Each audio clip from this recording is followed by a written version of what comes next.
हमारी इस वीडियो का टॉपिक है ट्रिग्नोमेट्रिक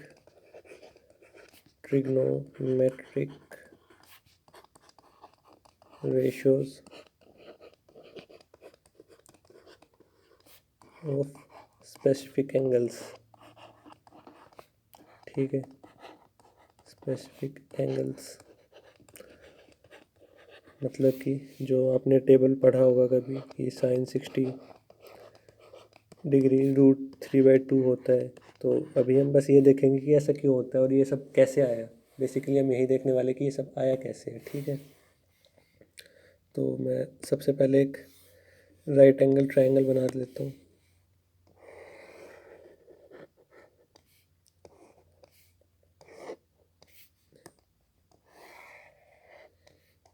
एक और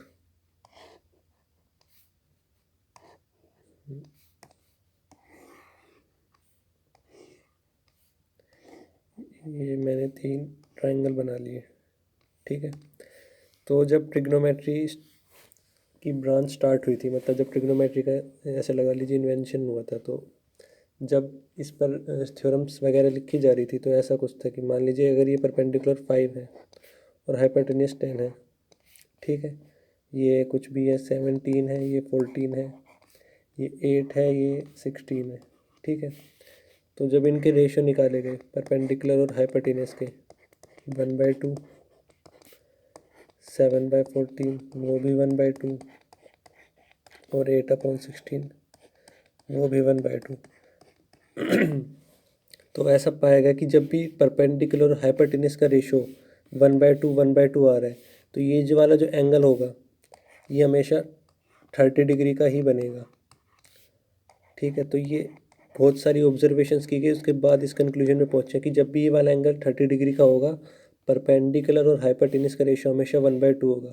आप ऐसा खुद भी ट्राई कर सकते हैं कि कोई भी ट्रायंगल बनाइए राइट एंगल जिसमें ये वाला एंगल 30 का बनाइए, तो आप देखेंगे कि आपका जो परपेंडिकुलर और हाइपोटेन्यूज का रेशियो आ रहा है वो ऑलमोस्ट 1/2 आ रहा है, या फिर 1/2 ही आएगा अगर आप एकदम सही से कंस्ट्रक्शन करें। ठीक है, तो इस वजह से ही जो अलग अलग ट्रिग्नोमेट्रिक रेशियोज़ हैं उनके लिए जो वैल्यूज़ आई वो ऐसे ही आई हैं कि बहुत सारी ऑब्जर्वेशंस की गई, फिर उसके बाद एक कंक्लूजन में पहुंचा गया कि जब भी हम हमारा रेशियो कुछ स्पेसिफिक उसमें लेते हैं तो हमारा एंगल वैसा ही बनता है। फॉर एग्जांपल अगर मैं एक और ट्रायंगल बना लूँ या फिर इसको रब कर दूँ मैं,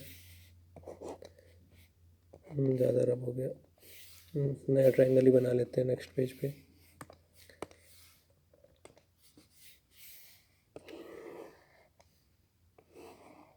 ठीक है, तो अगर ऐसा कुछ है, मान लीजिए अगर बेस 5 है और ये 10 है, यानी कि बेस और हाइपोटेन्यूज का जो रेशियो है वो 1/2 है। ठीक है, तो जो ये वाला एंगल होगा ये हमेशा 60 डिग्री का होगा। ठीक है, तो इसीलिए ही कोस 60 डिग्री क्या होता है हमारा 1/2 होता है, क्योंकि कोस क्या होता है बेस अपन हाइपोटेन्यूज का रेशियो, यानी कोस 60 लिखा है, यानी हमें पता है कि जब भी ये वाला एंगल 60 का होगा तो बेस और हाइपोटेन्यूज का रेशियो 1/2 होगा। ये ऐसे थ्योरम्स डायरेक्ट प्रूव नहीं है, ये बस बहुत सारी ऑब्जर्वेशंस करके हमारे पास कुछ स्पेसिफिक एंगल्स के हमने रेशियो निकाल रखे हैं।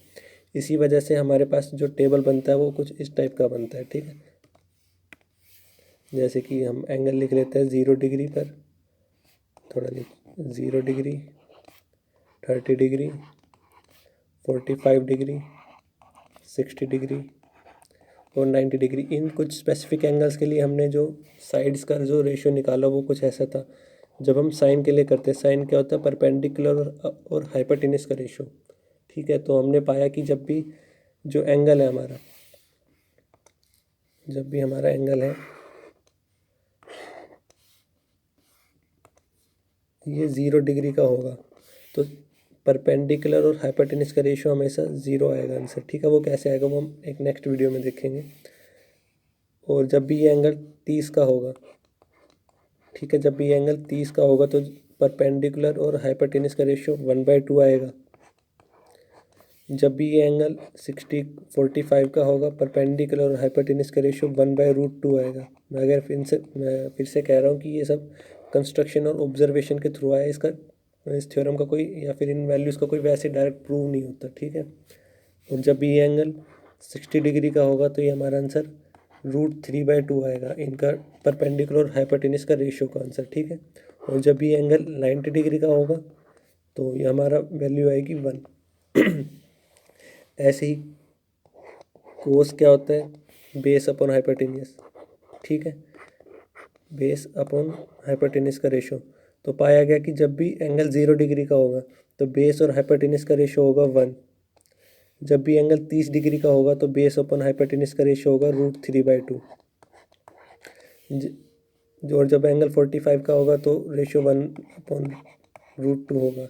और जब एंगल 60 डिग्री होगा तो एंगल रेशो 1/2 होगा। और जब एंगल 90 डिग्री का होगा तो बेस अपॉन हाइपोटेन्यूज का रेशो होगा 0, ठीक है। ऐसे अगर tan के लिए करें, tan किसका रेशो होता है, परपेंडिकुलर और बेस का।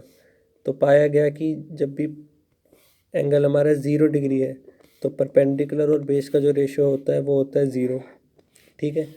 और जब भी एंगल 30 डिग्री का होता है तो परपेंडिकुलर और बेस का रेशो होता है हमारा 1/√3। जब भी एंगल 45 डिग्री का होता है तो परपेंडिकुलर और बेस का रेशो होता है 1। जब भी एंगल 60 का होता है तो रेशो होता है √3। और जब भी एंगल 90 का होता है हम परपेंडिकुलर और बेस के रेशो को बता नहीं सकते। ये 0 और 90 डिग्री का केस हम एक नेक्स्ट वीडियो में देखेंगे, इनका थोड़ा स्पेशल केस है, ठीक है।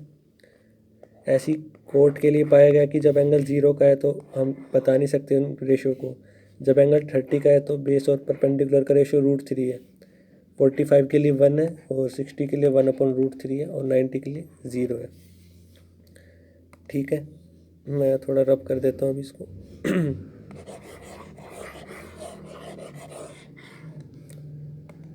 ठीक है, ट्रायंगल थोड़ा नीचे बना लेता हूँ।